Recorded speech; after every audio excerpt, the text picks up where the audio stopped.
আজকের ব্লগটা কিন্তু ভীষণ স্পেশাল।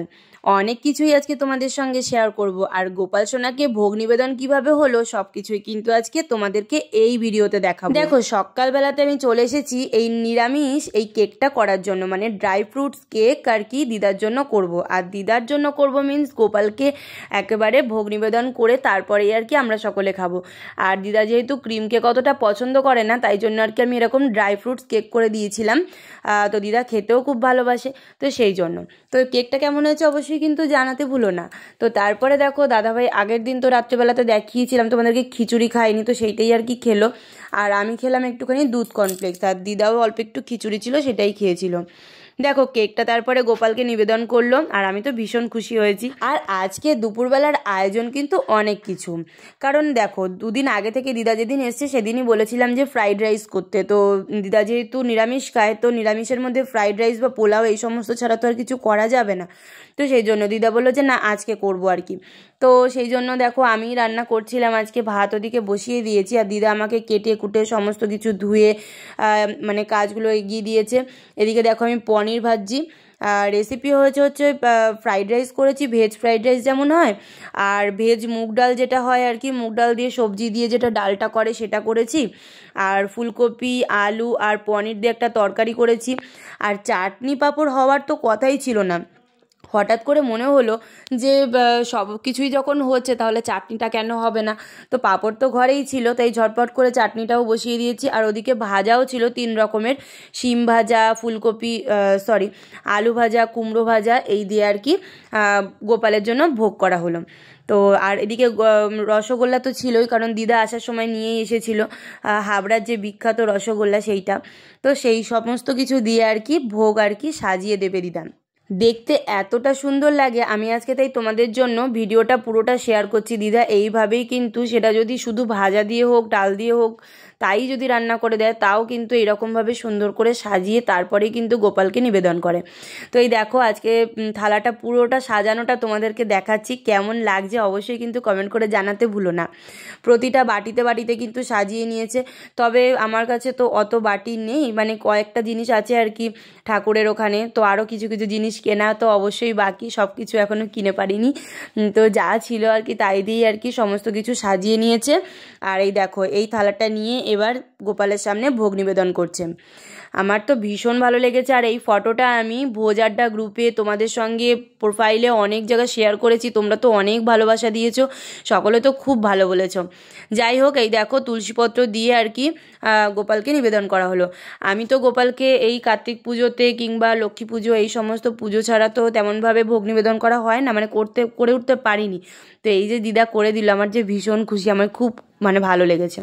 তারপরে তোমাদের ভাইকে বললো যে তুইও চলে আয়, আজকে রাত মানে দুপুরবেলাতে একবারে ছাদে খাওয়া দাওয়া করবো, বেশ পিকনিক পিকনিক মনে হবে।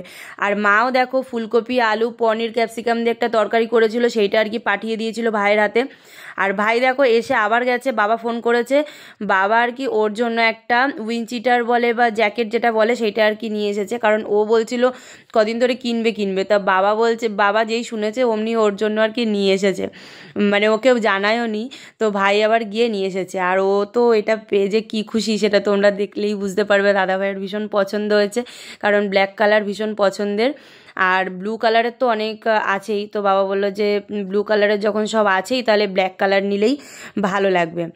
তো আগের যে একটা প্যান্টটা দিয়েছিল ও আবার সেটার সঙ্গে একসঙ্গে আর কি পরে দেখবে যে কেমন লাগছে, মানে জামাই বলেছে বলে কথা আর কি, শ্বশুরের মানে সঙ্গে সঙ্গে এনে দিয়েছে আর কি। যাই হোক তো দেখো দাদাভাই পরে দেখছে, আর ওর একদম ঠিকঠাক ফিটফাট হয়েছে আর কি। বাবা বলছিল যে যদি ছোট বড় হয় তাহলে পরে বলতে, তাহলে আর কি চেঞ্জ করে দোকান থেকে এনে দেবে। তো যাই হোক, আর আমাকে আবার পরতে বলেছে, আমাকে বাবা দোকান থেকে এমনি একটা সোয়েটার দিয়েওছে রয়েছে, তো আমি আবার পরে পরে দেখছিলাম, তো আমারটা এত বড় হয়ে গেছে, দিদাকেও আবার জোর করে পরানোর চেষ্টা করছে, দিদা তো পরবে না। তো যাই হোক দেখো ও তো পরে নিয়েছে। আর এই যে যে প্যান্টটা নিয়ে আসছে ওই প্যান্টটা হচ্ছে বাবা ওকে কিছুদিন আগেই তোমাদেরকে দেখিয়েছিলাম, এই গেঞ্জির প্যান্টটা দিয়েছিল। আর সেই প্যান্টটা আর উইঞ্চিটার এই দুটোই তোর পছন্দের, এই জন্য দুটোকে একসঙ্গে আর কি পরে দেখছি। বেজায় খুশি, মানে জামাই বলতে দেরি আছে, মানে শ্বশুরের আনতে দেরি নেই। কি অবস্থা ভাবো, আমি এখন পর হয়ে গেছি। মানে ও যেটা খেতে চাইবে সঙ্গে সঙ্গে এনে দেবে, যেটা মানে পড়তে চাইবে সঙ্গে সঙ্গে এনে দেবে। আর এখন আমি তো মানে আমি তো বাবার ওই বাড়িতে গেলে পরে আমাকে প্লেটে করে সাজিয়ে খেতেও দেয় না। ও গেলে পরে এই প্লেটে করে সাজিয়ে সাজিয়ে গুছিয়ে কত সুন্দর করে দেবে। কি আর দুঃখের কথা বলবো বলো। যাই হোক, দেখো আমরা খেতে চলে এসেছি। আমি বললাম যে ছাদেই আজকে খাওয়া দাওয়া করব, কত সুন্দর লাগবে, পিকনিক পিকনিক লাগবে খেতে। তো সেই জন্য দেখো দিদা আর কি আমাদের থালায় বেড়ে দিচ্ছে, দিদা আবার কি পরে বসবে। আমি বললাম একসঙ্গে বসতে, বলে না আমি পরে বসবো, তোর আগে বসে পড়ে। তো এই দেখো কুমড়ো ভাজা, শিম ভাজা, আলু ভাজা, আর মা যে পনিরের তরকারিটা দিয়েছিল সেইটা ছিল। তারপরে ভেজ ডাল করেছিলাম, সেইটাও দিয়েছিলাম, মানে দিল আর কি। আর সত্যি কথা কি জানো তো, মানে ভোগের জন্য যে রান্নাই করো না কেন এত সুন্দর হয় খেতে, কোনো কিছুতে মানে বাজে লাগবে না। ওটা কিন্তু আমরা ভোগের মানে খাবারটা মুখে কিন্তু আমরা দিয়ে দেখি না নুন ঝাল ঠিক হয়েছে কিনা, তারপরেও এত সুন্দর কি করে হয়ে যায় জানি না। সত্যি কথা, আজকে রান্না খেয়ে সবাই ভালো বলেছে আর সবারই খুব সুন্দর লেগেছে। যাই হোক, তো আমিও খেতে বসে পড়েছি। আর দু রকমের পনিরের তরকারি হয়ে গেছে, কারণ আমিও তো পনিরের এখানে করেছি, মাও ওখানে করেছে। মা একটু অন্যভাবে করেছে, আমি একটু অন্যভাবে করেছি। যাই হোক, তো আমাদের দুপুরবেলা খাওয়া দাওয়া কমপ্লিট। শেষ পাতে চাটনি, পাঁপড় সব কিছু দিয়ে আর কি, আর রসগোল্লা তো ছিলই। কিন্তু মানে বড় দুঃখের কথা, আমাকে ডাক্তারে মিষ্টি খাওয়া বারণ করে দিয়েছে। তো এই একটাই খেয়েছিলাম আর কি, কিছু করার নেই, যেটা খেতে ভালোবাসি সেটাই আর কি পুরোপুরি বারণ করে দিয়েছে। মানে কপাল খারাপ হলে যা হয় আর কি। তো যাই হোক, দুপুরবেলার খাওয়া দাওয়া তো কমপ্লিট হয়ে গেল। আর এবার হচ্ছে গিয়ে আমি বাসন মাজতে চলে এসেছি। তার কারণ হচ্ছে অনেক বাসন পড়েছে, রান্নাবান্না করতে হয়েছে। তো সেগুলোকে আর কি ঝপাঝপ করে মেজে দিচ্ছি। দিদা বলছে আমি মেজে দিচ্ছি, আমি বলছি তুমি ঘুরতে এসেছো কদিন, আর তোমাকে বাসন মাজতে হবে না, তো আমি মেজে দিই। তারপর হচ্ছে গিয়ে নিচে চলে এলাম। আমাদের যে নিচে রান্না হলো আর কি, গ্যাসেই তো মুছে করেছিলাম, তো সেই গ্যাসটা অনেকটা নোংরা হয়ে গেছিলো, সেগুলোকে পরিষ্কার করে নিলাম।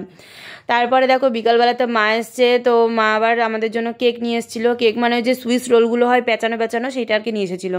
আর দিদা যেহেতু ডিম দেওয়া কেক খাবে না, তো সেই জন্য আর কি দিদার জন্য এই বিস্কুট নিয়ে এসেছিলো, অরিও বিস্কুট। আর আমাদের জন্য নিয়ে এসেছিলো হচ্ছে কি এই সুইস রোল পেঁচানো পেঁচানো।